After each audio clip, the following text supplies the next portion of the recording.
3.5 मुहूर्तापैकी एक असलेले गुढीपाडव्याचा सण आणि सोमवारी साजरी होणारी ईद या पार्श्वभूमीवर बाजाराला झळाळी आली। गेल्या 2 दिवसांपासून खरेदीसाठी झुंबड उडत आहे। पाडव्याच्या मुहूर्तावर सोने खरेदीलाही चांगला प्रतिसाद राहण्याची शक्यता आहे।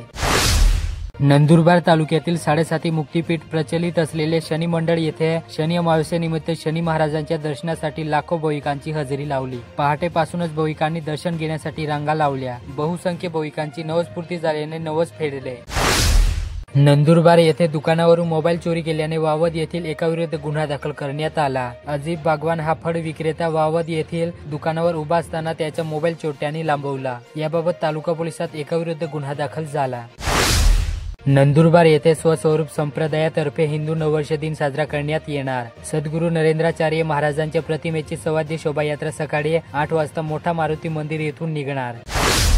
शहादा येथे खुल्या कॅम्प्स मुलाखतीस आलेल्या विद्यार्थ्यांना मार्गदर्शन करताना प्रीती पाटील सोबत विविध कंपन्यांचे प्रतिनिधी व मुख्याध्यापक।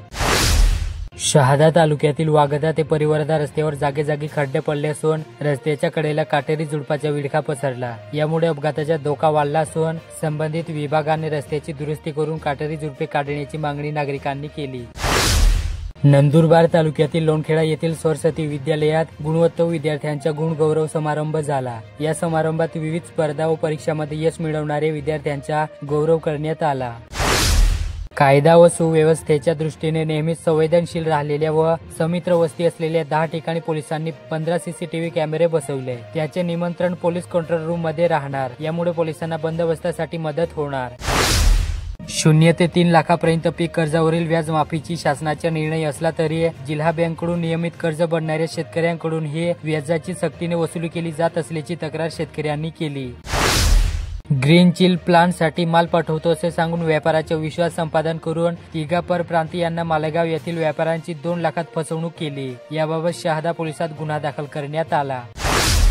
तळोदा तालुक्यातील बोरद येथील ट्रक चालकाचा मुलगा भारतीय सैन्य दलात भरती झाला। त्याच्या निवडीबद्दल गावकऱ्यांनी त्याची वाजत गाजत गुलाल उडवत मिरवणूक काढत देश सेवेसाठी रवाना केले। ग्रामपंचायतीच्या वतीने देखील त्याचा सत्कार करण्यात आला। उन्हाचा तीव्र कडाका अजून वाढायचा बाकी असतानाच लिंबाच्या दरात वाढ झाली। सध्या किरकोळ बाजारात एका लिंबाचा भाव चक्क 5 रुपये आहे। उन्हाळा अजून वाढायचा बाकी, मग एप्रिल मे महिन्यात हे दर कुठपर्यंत जातील याचा विचारच न केलेला बरा।